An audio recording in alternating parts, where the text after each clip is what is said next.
ചാമക്കാലയിൽ gypsy drift ചെയ്യുന്നതിനിടെയുണ്ടായ അപകടത്തിൽ 14-കാരൻ മരിച്ച സംഭവത്തിൽ വാഹനമോടിച്ചയാൾ അറസ്റ്റിൽ.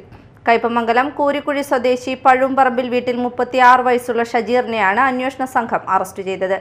ഇയാൾക്കെതിരെ കുറ്റകരമായ നരഹത്യ വകുപ്പ് ചേർത്താണ് കേസെടുത്തിട്ടുള്ളത്. ഞായറാഴ്ച വൈകിട്ട് 6 മണിയോടെയാണ് ചാമക്കാല രാജീവ് റോഡ് ബീച്ചിൽ വെച്ച് ജിപ്സി വാഹനം മറിഞ്ഞ് ചാമക്കാല സ്വദേശി പള്ളിത്തറ വീട്ടിൽ ഫൈസലിന്റെ മകൻ 14 വയസ്സുള്ള സിനാൻ മരിച്ചത്. കൂട്ടുകാരനുമൊത്ത് കടപ്പുറത്ത് എത്തിയതായിരുന്നു സിനാൻ. ഈ സമയത്ത് ഷജീർ കടപ്പുറത്ത് ജിപ്സി ഓടിക്കുന്നത് കണ്ട് ഇതിൽ കയറിയിരുന്നു. ജിപ്സി ഓട്ടത്തിനിടെ പെട്ടെന്ന് നിയന്ത്രണം തെറ്റി മറിഞ്ഞാണ് അപകടമുണ്ടായത്. തെറിച്ചു വീണ സിനാൻ വാഹനത്തിനടിയിൽ കുടുങ്ങുകയായിരുന്നു. ഉടൻ തന്നെ പുറത്തെടുത്ത് ഇതേ വാഹനത്തിൽ ആശുപത്രിയിൽ എത്തിച്ചെങ്കിലും മരണപ്പെടുകയായിരുന്നു.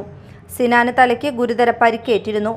തുടർന്ന് കയ്പമംഗലം പോലീസ് പ്രതിയെയും വാഹനവും കസ്റ്റഡിയിലെടുത്തു. പ്രതിയെ സംഭവസ്ഥലത്ത് കൊണ്ടുവന്ന് തെളിവെടുപ്പ് നടത്തി.